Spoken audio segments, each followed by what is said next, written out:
Hey everyone, so I finished watching a talk. It's the Forbes talk that I posted. And so basically they were saying how embracing AI and the rapid growth that's going to come from AI is the future for all of us. And I think that's true for John Maxwell speakers too. I know with us, Roddy has told us that it's important that you keep practicing. So it doesn't matter if you're doing 5 minutes a day or 5 minutes a week or an hour a week. As long as you're practicing and you're putting it out there and you are trying to make progress on how you're using social media, in the end, you're going to perfect it. It's like learning to walk or learning to ride a bicycle. You're going to catch up to where others are already ahead of you. And you don't need somebody to guide you. I know there's this whole thing about we want mentors, we want people to guide us, we want somebody we can shadow. And those are the old days. That's how companies were set up. So when you joined a company, like when I joined Teleperformance, they had me shadow people who were already on the job. But there were other campaigns that I went on to where we didn't have anybody to shadow. So we were it. We had to learn as we went. And then when the next lot of people got hired, then they learned from us.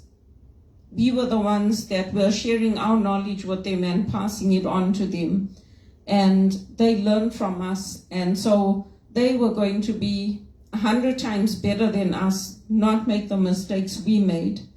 And I think if we live in a culture of fear, where we're afraid of making mistakes, where we're afraid of messing up, we're not going to be able to learn and we're not going to be able to grow. So that's what I like about the John Maxwell, is that it's mine and I can take it and I can use my stories, my life, my experiences to share it with others, with the generation that's coming up after me, and they can learn from me. And we like to live in the present, but if we forget the past, we're not going to avoid the mistakes we made in the past. So I shared that talk because I found it interesting. A lot of people are leaving, they're going back to South Africa, or they're taking their dollars, they're taking their pounds, and they're going to South Africa and places like that. Because for them, the cost of living is cheaper. But for us who have nothing, it's not going to make a difference. We have to stay here because really there's nowhere else left to go. If I had money, if I had sold my place and I had money and I was going to start up a company there, that would be different. Or if I got a job and somebody transferred me and said, we need you to run this in South Africa or in Zimbabwe, that would be different.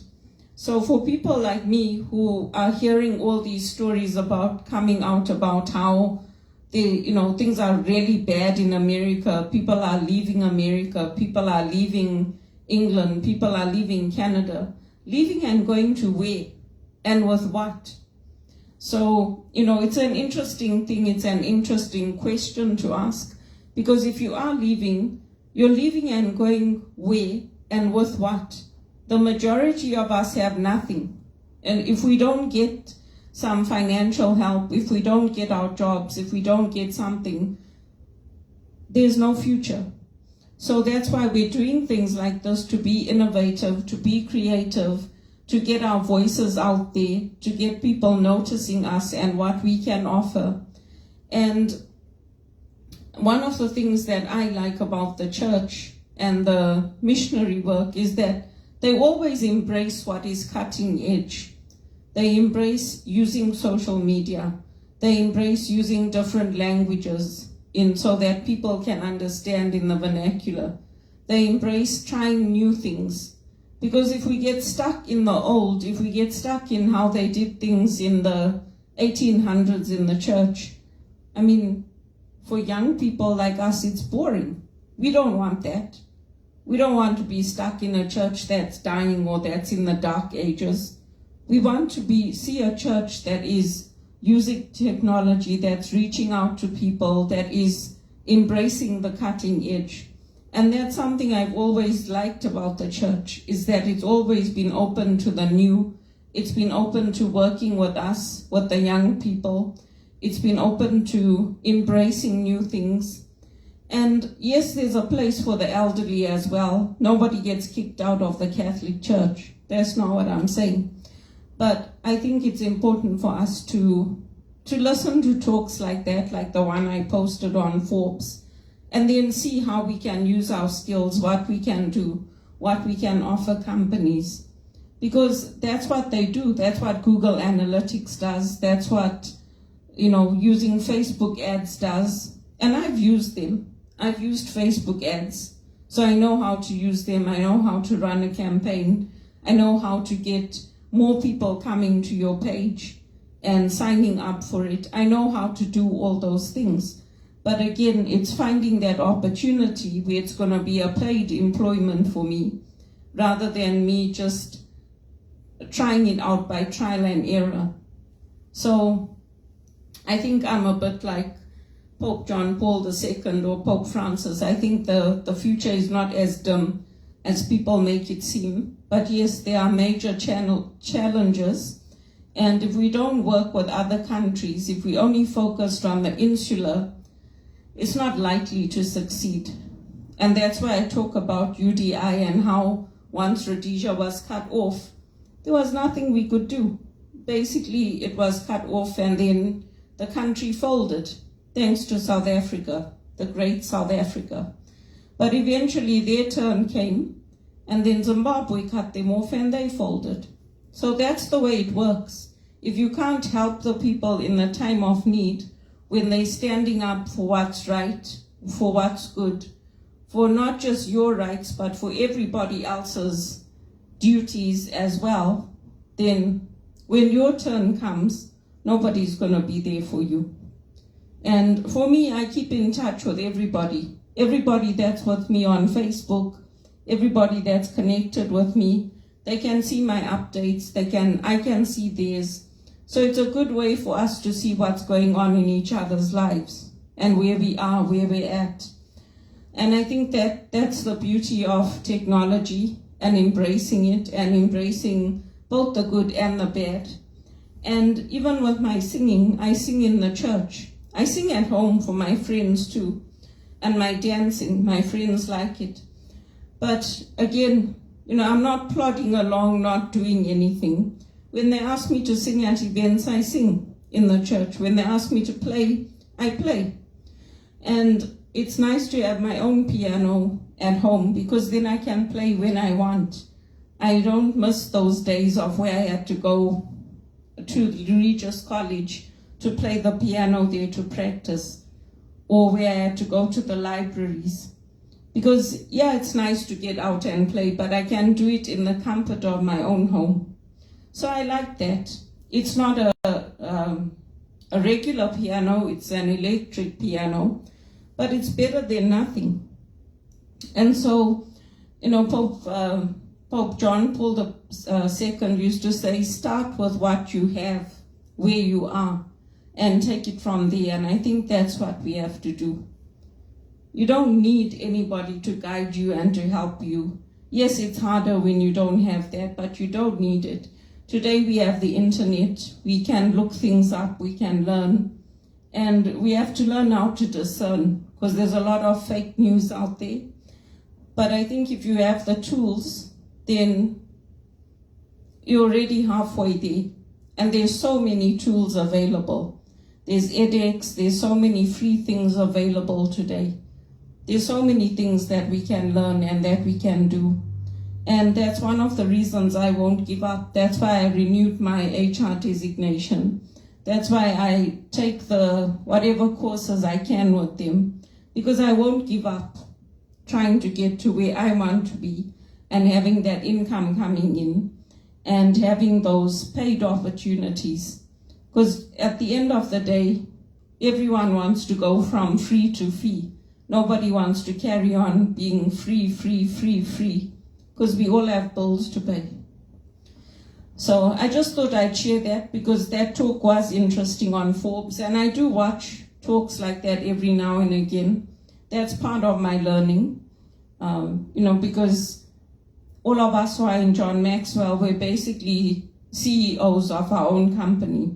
So we want to learn from other CEOs. We want to learn where the pain points are, where we can help others, what we can do, what skills can we bring to the table. So that's why I'm doing it. And that's why I shared that. So for more power to those who have the money to go back to Africa and invest and are enjoying a cheaper cost of living. But eventually, those costs are for us who know how expensive things are. Once those pounds are all finished and those US dollars, you'll find that cost of living is very, very high. So that's what I wanted to share with you. And for those of us who are here, we're investing in Canada. We're looking to make things better in Canada, where we are. Even if we take opportunities in America, we're doing it because we can't get the jobs here. It's not like people come here and say, oh, I'm just going to come to Canada and stay for a while and leave. Nobody comes with that intention. Everybody wants to earn a good living and to come up in life. So I just wanted to leave you with that. And I'll finish with my song, Above All. Because I think today, with that being Pentecost Sunday, it's a good one for us to remember as Christians and as Catholics. Above all powers, above all thrones, above all wonders the world has ever known, above all wealth and all the ways of men, you were there before the world began. Above all kingdoms, above all thrones, above all wonders the world has ever known, above all wealth and all the ways of men, you were there before the world began. Crucified, laid behind a throne, you lived to die, rejected and alone, like a rose trampled on the ground. You took the fall and thought of me above all. So I didn't sing it exactly the way that Michael Smith sings it, but that's how I sing it. And God's grace is an amazing grace. God's grace will free us from every slavery, including debt slavery, because there's nothing God can't do. God will break every evil in this world.